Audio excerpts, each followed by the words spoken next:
This is a production of WKNO Memphis. Production funding for Sports Files is made possible in part by the WKNO Production Fund, the WKNO Endowment Fund, and by viewers like you. Thank you. My guest today on Sports Files is the CEO and managing partner of the Memphis Grizzlies, Jason Levien.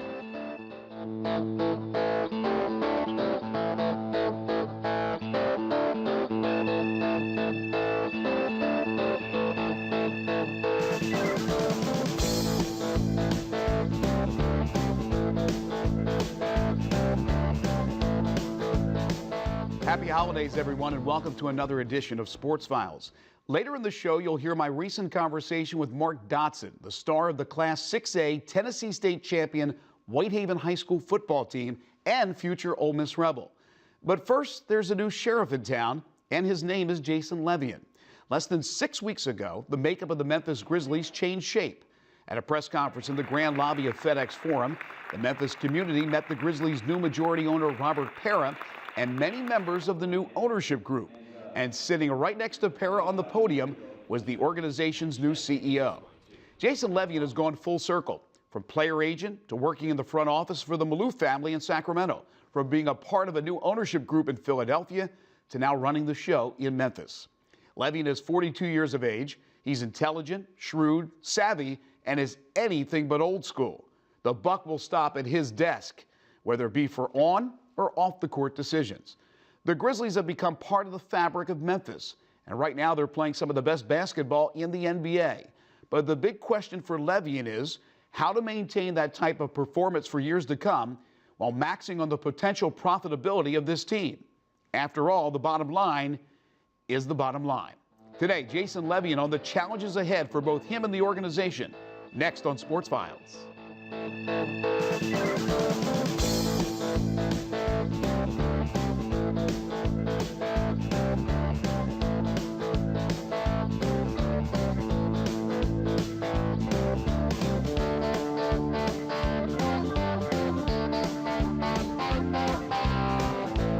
Jason, happy holidays. Thank you so much for being with us today.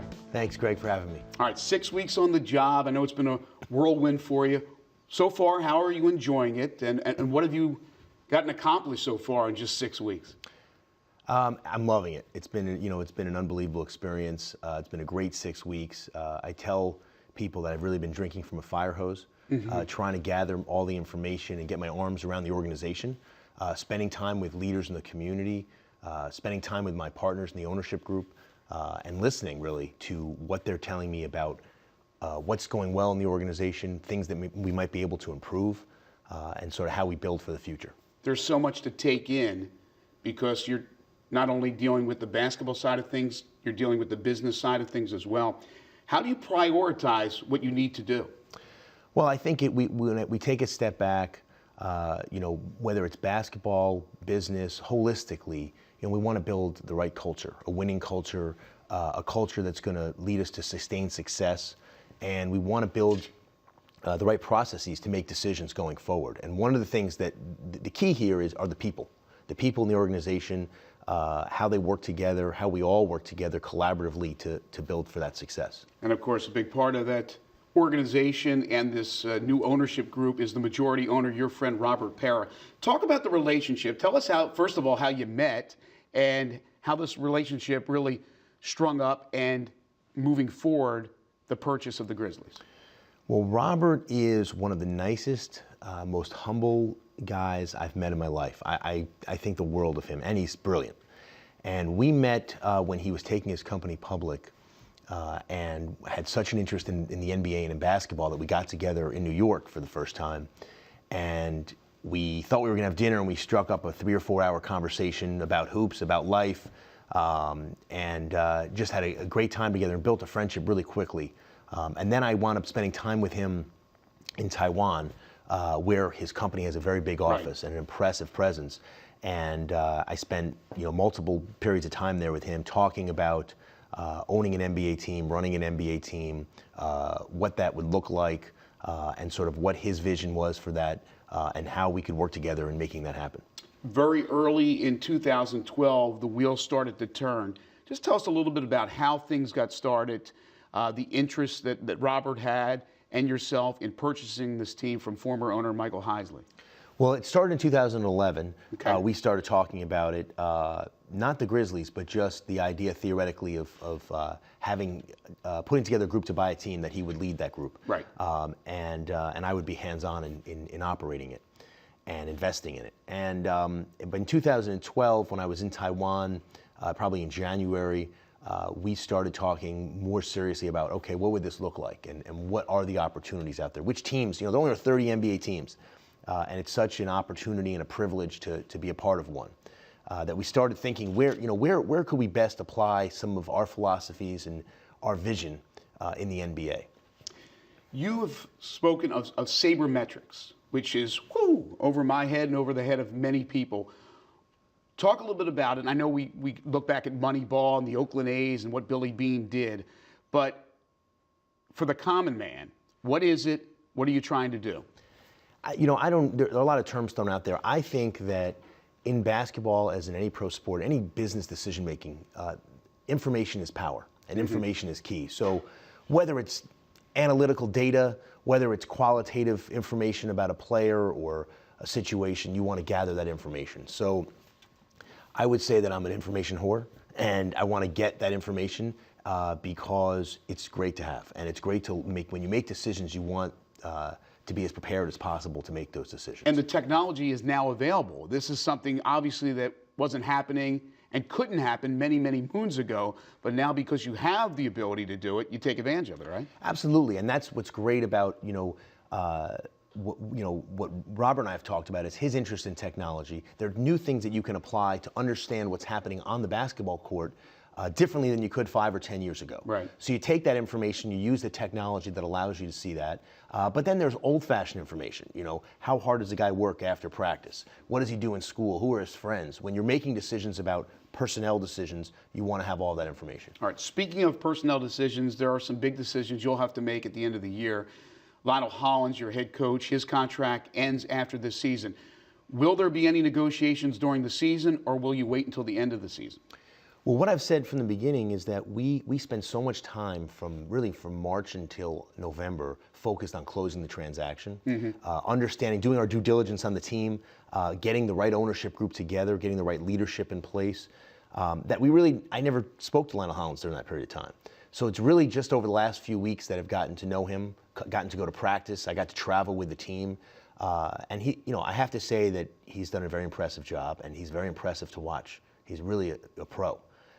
So I've enjoyed that, and we're going to expand that further and explore that further going forward. But obviously, we're cognizant of his contractual situation, and we're also very cognizant of the job he's done here, which is very impressive.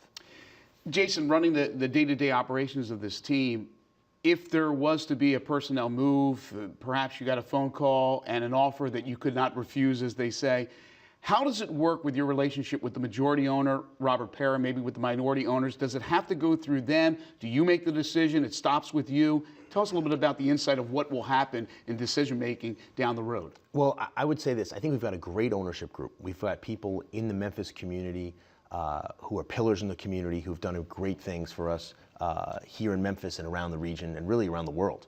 And I'm going to draw upon those folks in making decisions. I'm going to lean on them as an advisory board. But ultimately, Robert and I are going to make the decisions to drive the franchise forward. They've entrusted us to do that. So I speak to Robert pretty much daily. We talk about what's happening with the team, what's happening with the organization. But I'm the guy on the ground, so the buck's going to have to stop with me on a lot of decisions because I'm here, I'm living and breathing it every day.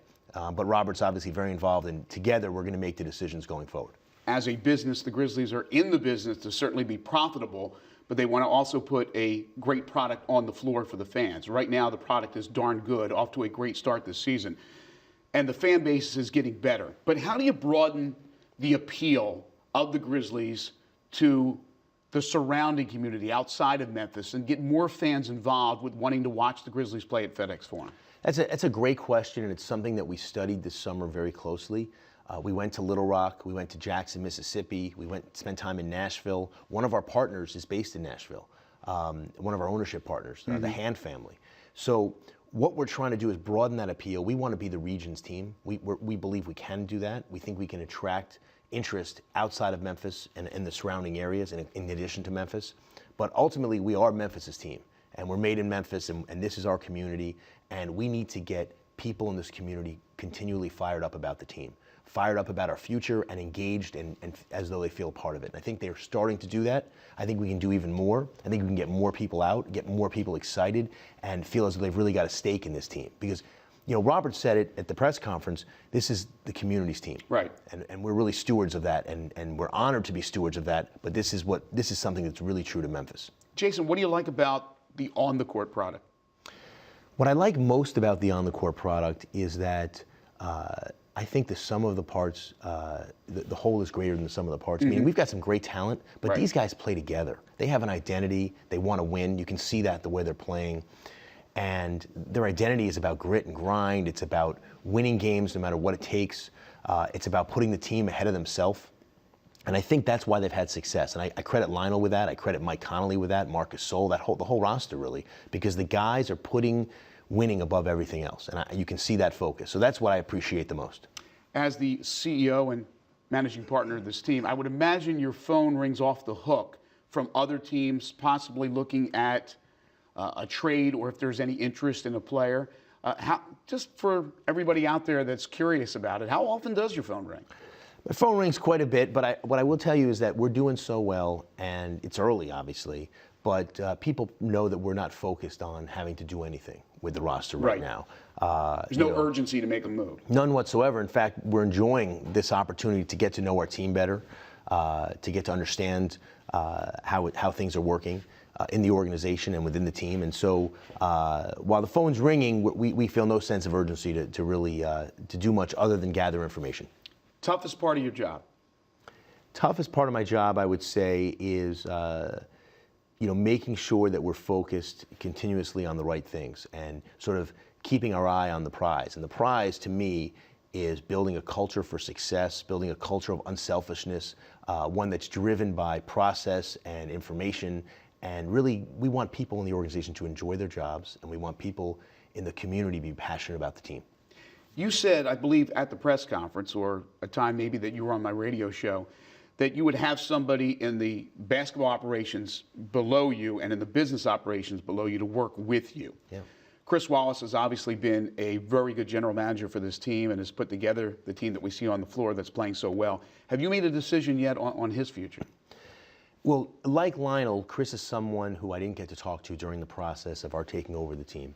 I knew Chris from before, just from conferences, from doing trades, from interacting in the NBA. And I always thought very highly of him. He's someone I like very much. So I've enjoyed the interaction since we've taken over. I've enjoyed the conversations, the dialogue we've had, and I want to continue that. All right, we're going to have a little fun now. Sure. All right, loosen it up. I'd say loosen up your tie, but you're not wearing a tie today. You look fantastic, by the way. Thank you. We call it 5 for the road. I always ask my guests 5 questions to wrap up our interview, and whatever comes to your mind first. Favorite professional sports team? Now, there's a caveat. You cannot say the Memphis Grizzlies, and you cannot say the DC United. For people who don't know, of course, you're part owner of the soccer team. Favorite professional sports team? Favorite professional sports team, the Indonesian Warriors in the ASEAN Basketball League. What? Yes, because my buddy Eric Tohir is the owner of the team. And I spent a lot of time in Southeast Asia, and the growth of basketball in that region is unbelievable. They won the championship this year, and actually a guy I used to work with, Todd Purvis, is their head coach. He used to be an assistant coach with me in Sacramento. And I asked Todd to go down, I gave him the opportunity to go down to Indonesia to coach that team, and they won the championship. And little known fact is that Kobe Bryant's father coaches one of the teams in that league. So it's an interesting league. It's Jelly exciting. Bean Joe Bryant. He does. He's in Thailand, I believe. The Indonesian Warriors. How about that? Now, you show me a jersey, and that'll prove to me that there is actually a team out there. I'm going to bring you one. I'm going to bring you one. Okay, sounds good. Favorite professional athlete of all time? I would have to say Magic Johnson. Just the way he lit up the court, lit up the people's lives. He made players better, and what he's done after his career is unbelievable. So he's a guy I admire. Favorite musician, group, genre of music? What do you like to listen to? It's funny. I would say my favorite musician of all time is Marvin Gaye. And then very close behind him, I'd put Bruce Springsteen. Oh, I love the boss. And of course, you're in a great music town in Memphis. All right, favorite television show of all time? I got to say Entourage. You know, I used to be an agent. I love that show. I love the pace of that show and just seeing, you know, how things interacted with the clients and all that. It was just exciting. I thought you may go with Show Me the Money. That's right. The pilot that you and I were involved in, of course, all about your life as an agent. People are probably wondering, what the heck are you talking about? We actually did a pilot. I was a little part of that, being the media, but that was something you were trying to get done many moons ago. That's a right. reality show about sports agents. And I'm lucky it didn't happen, I got to tell you. You're better off where you are right now. Finally for you, Jason, favorite movie of all time? That's a good question. I would have to say Hoosiers. Sure. You know, Gene Hackman, that's just unbelievable. So, you know, I'm obviously a basketball nut, and I'd probably go to the old reliable and say Hoosiers. Well, once again, a great choice.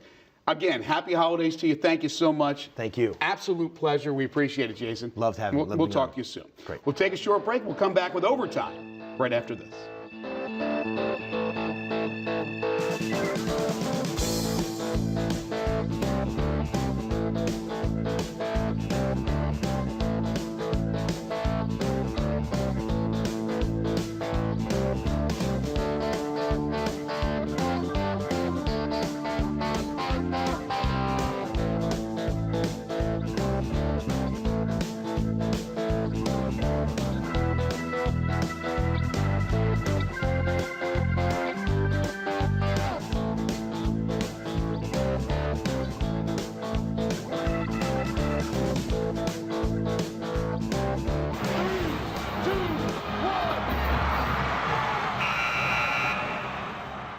The greater Memphis community has produced some extremely talented prep football players over the years. And most recently, the area has become a factory for Division I college tailbacks.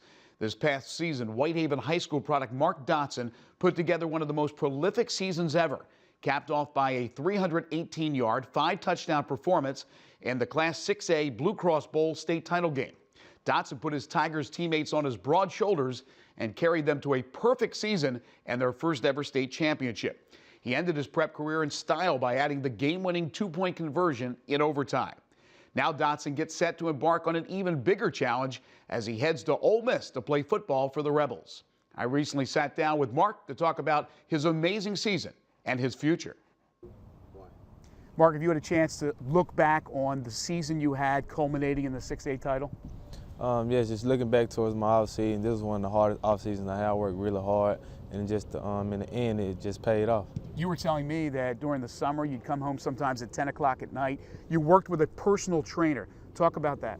I've been working with my personal trainer since I was a sophomore, and it kind of paid off because I started my sophomore year, the very first game, you know, just dating back to last year in the state championship, we fell short against Maryville. I just felt like I need to put on more mass weight and just started working on my footwork and speed, and it really pays off. Gained 10 to 15 pounds over the years, and this year you can see if you watch my film, I run with a lean and I run more powerful than the previous years. You put together one of the greatest years any running backs ever put together here in the Memphis, Shelby County area.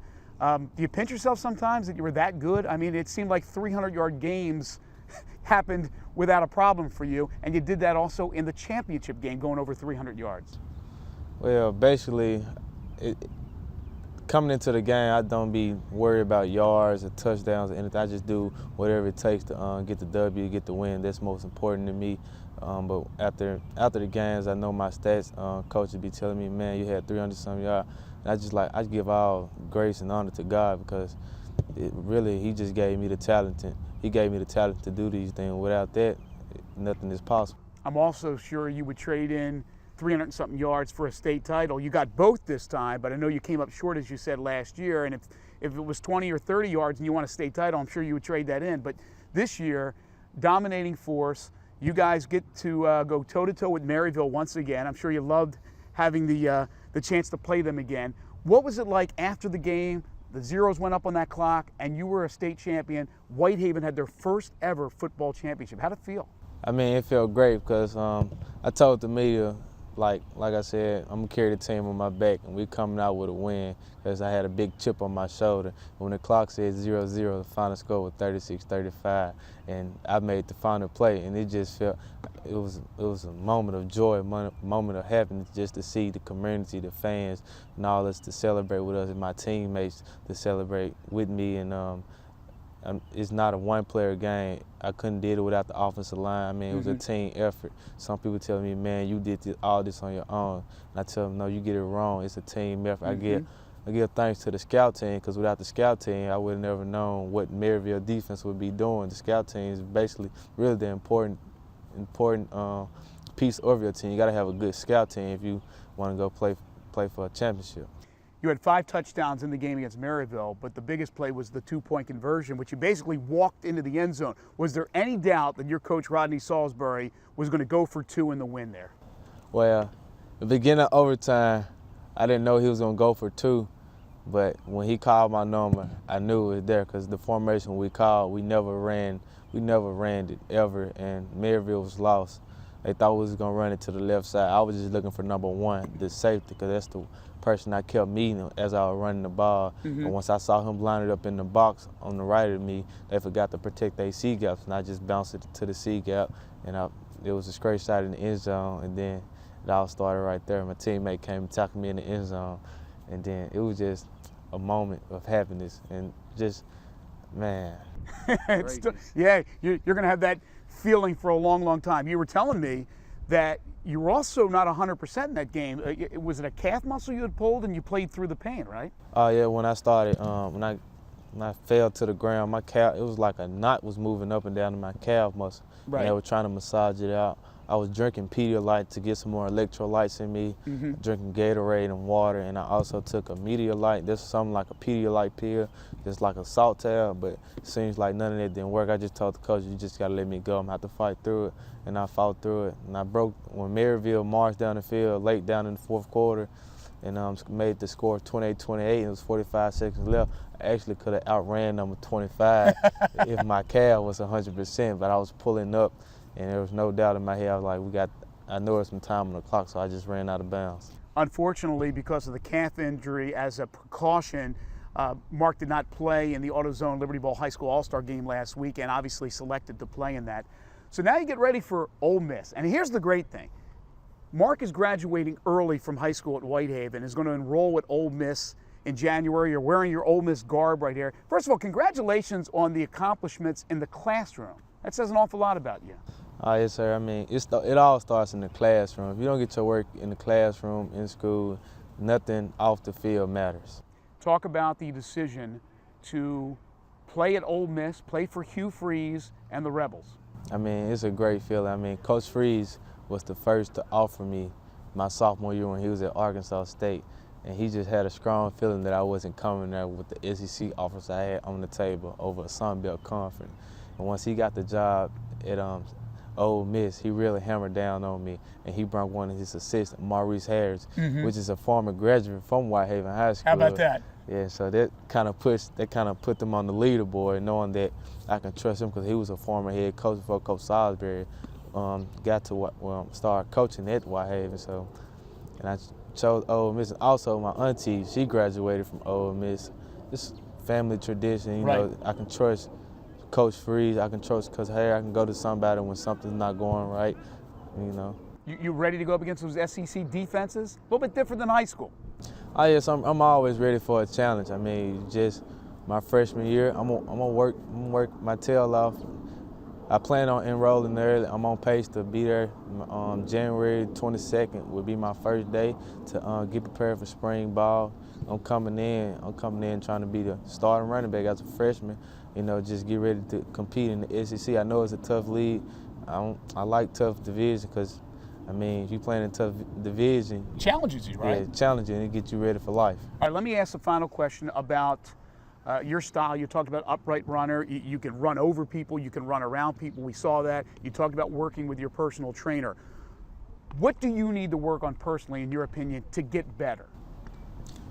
Just moving on to the next level. When contact hit me, just cover the ball with 2 hands. Instead of, I watched some film where times when contact hit me, I'm dragging but I'm still covering the ball with one hand instead of covering it with two. That's just the real, and that one small thing can lead to a turnover. I just think that's the major thing I need to work on. Mark, congratulations. Thanks for being with us. Thank you. Appreciate that.